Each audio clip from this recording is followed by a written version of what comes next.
మేము ఈ రోజు ఇండియా నుంచి చైనాకి వెళ్తున్నాము. వింటుంటేనే ఒక వైబ్ అయితే వస్తుంది. ఈ జర్నీ ఎలా ఉంటుందో ఊహించుకుంటేనే చాలా అడ్వెంచరస్ చేయొచ్చు అని అనిపిస్తుంది. ఒక విధంగా ఈ ప్రయాణం మాకు ఒక మంచి అనుభూతి కలుగుతుంది అని మేము అనుకుంటున్నాము. ఎందుకంటే మేము బై రోడ్ లో వెళ్తున్నాము. మేము ఇండియా నుంచి చైనాకి వెళ్లే ప్రాసెస్ లో ఇండియాలో ఉన్న కొన్ని బ్యూటిఫుల్ ప్లేసెస్ ని విజిట్ చేస్తాము. ముందుగా మేము కోల్కతా నుంచి సిలిగురికి చేరుకుంటాము. సిలిగురి నుంచి మెరుక్కు చేరుకుంటాము. మెరుక్కు నుంచి నేపాల్ బార్డర్ కి చేరుకుంటాము. నేపాల్ బార్డర్ నుంచి డార్జిలింగ్ కి చేరుకుంటాము. అలాగే డార్జిలింగ్ నుంచి గ్యాంగ్టాక్ కు చేరుకుంటాము. చివరిగా సిక్కిం నుంచి చైనాకు చేరుకుంటాము. ఈ ట్రిప్ ఓవరాల్ గా మాకు 10 to 12 days ఉంటుంది.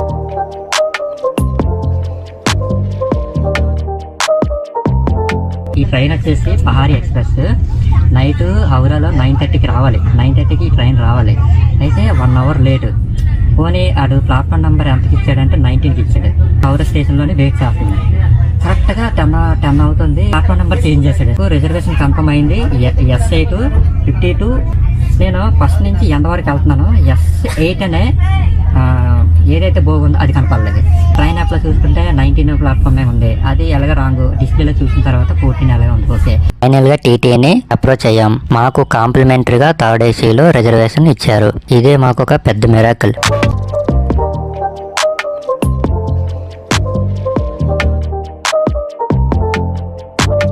సిలిగురి స్టేషన్ వచ్చేసింది. సిలిగురిని సిలిగురి అని కూడా పిలుస్తారు. ఇది పశ్చిమ బెంగాల్లో మరొక ప్రధానమైన నగరం. రైల్వే లైన్ పరంగా ఈశాన్య రాష్ట్రాలకు నేరుగా చేరుకోవడానికి ఈ సిలిగురి జంక్షన్ ఒక ప్రధాన కూడలుగా ఉంటుంది. సిలిగురి జంక్షన్ ని టైర్ 2 జంక్షన్ అని కూడా పిలుస్తారు.